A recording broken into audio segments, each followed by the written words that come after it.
Percent बच्चे रासायनिक समीकरण को संतुलित करने के लिए या तो भूल जाते हैं या तो क्वेश्चन को गलती कर बैठते हैं। यदि आप चाहते हैं कि जीवन भर कभी भी ना भूले तो बस आप हमारे इस वीडियो में अंत तक बने रहिएगा। इस वीडियो में आप लोग को बताऊंगी रासायनिक समीकरण को आसान तरीके से कैसे संतुलित करें और रासायनिक समीकरण संतुलित है या नहीं है पहचान कैसे करें। बस इसी वीडियो में मैं आप लोग को पूरा बता दूंगी। तो चलिए आप देखते हैं रासायनिक समीकरण को संतुलित करना, वो भी आसान तरीके से। यह समीकरण आपका दिया हुआ Mg+O2 जब क्रिया करती है तो MgO का निर्माण करता है। ये निर्माण तो हो गई है लेकिन ये बैलेंस नहीं है। हमें क्या करना है कि बैलेंस करना, दोनों साइड इक्वल करना है समीकरण को। ठीक, देखिए पहले आप लोग को ये बात याद रखना है कि जो क्रिया करती है Mg+O2 ये क्रिया कर रही है तब तो MgO का निर्माण हुआ। जो क्रिया करती है उसे कहते हैं अभिकारक। क्या कहते हैं? Mg+O2 ये क्या हो रही है? क्रिया कर रही है, तो इसे क्या कहेंगे? अभिकारक कहेंगे। और जो बनता है क्रिया करने के बाद उसे कहते हैं उत्पाद। ये छोटी छोटी बात भी आप लोग को याद रखना है क्योंकि ये ऑब्जेक्टिव में क्वेश्चन आप लोग को पूछा जाएगा। देखिए Mg+O2 क्रिया करने के बाद MgO का निर्माण हुआ। अब देखना है कि ये दोनों साइड इक्वल है या नहीं, बैलेंस है या नहीं। ठीक, यहाँ पे देखिए मैग्नीशियम 1 है, यहाँ मैग्नीशियम 1 है। मैग्नीशियम क्या है? बराबर है। ऑक्सीजन 2 है लेकिन यहाँ पे ऑक्सीजन 1 है, तो इसे क्या करना है? बैलेंस करना है। संतुलित का मतलब क्या होता है? दोनों साइड इक्वल करना है। तो चलिए करते हैं, वो भी आसान तरीके। रासायनिक समीकरण को संतुलित करते समय हमें क्या करना है कि देखिए यहाँ पे जो दिया हुआ है समीकरण, इधर लेंगे हम लोग लेफ्ट हैंड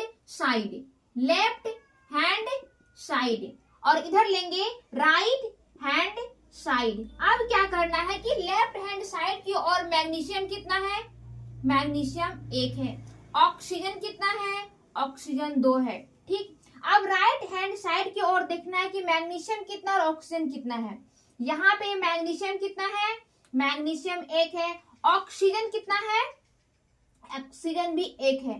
अब हम लोग को इस बात को गौर करना है कि यहाँ देखिए Mg+O2 यहाँ पे प्लस है, ठीक, लेकिन यहाँ पे क्या है? दोनों साथ में है, यानी कि ये अलग अलग घर में है लेकिन यहाँ पे ये दोनों MgO एक ही घर में है। तो क्या करेंगे? इसको एक घर में हम डाल देंगे, इसको बंद कर दिए। अब करना क्या है कि यहाँ मैग्नीशियम 1 है, मैग्नीशियम 1 है, ये तो संतुलित है। यहाँ पे ऑक्सीजन 2 है लेकिन यहाँ पे क्या है? ऑक्सीजन 1 है। तो हमें क्या करना है कि ऑक्सीजन भी 2 को पूरा करने के लिए हमें यहाँ 2 से गुना कर देंगे। जब 2 से गुना कर देंगे तो ये 2 हम यहाँ पे लगा देंगे। जैसे ही ये 2 हम यहाँ पे 2 लगा दिए तो अब देखिए मैग्नीशियम भी 2 हो गया और ऑक्सीजन भी 2 हो गया। ऑक्सीजन तो 2 को पूर गया लेकिन मैग्नीशियम भी 2 को हो गया, लेकिन यहाँ पे मैग्नीशियम कितना है? 1 ही है। तो दोनों साइड इक्वल करने के लिए हमें क्या करना होगा? फिर यहाँ पे हम 2 से गुना कर देंगे और ये 2 यहाँ पे लगा देंगे। अब देखना है कि समीकरण संतुलित हुआ या नहीं। मैग्नीशियम 2 को, मैग्नीशियम 2 को, ऑक्सीजन 2 को, ऑक्सीजन 2 को, ये समीकरण आपका संतुलित हो गया। ऐसे ही आप लोग को चेक करना है और समीकरण को संतुलित करना है। यदि आप इस तरीके को अपना लेते हैं तो मैं आप लोग को बोल रही हूँ कि जिंदगी भर कभी भी नहीं भूल पाइएगा। देखिए अब इस समीकरण को संतुलित करना है। इधर भी क्या लेंगे? L H S R H S। LHS की ओर हमें क्या करना है कि देखिए यहाँ क्लोरीन कितना है? 2 गो।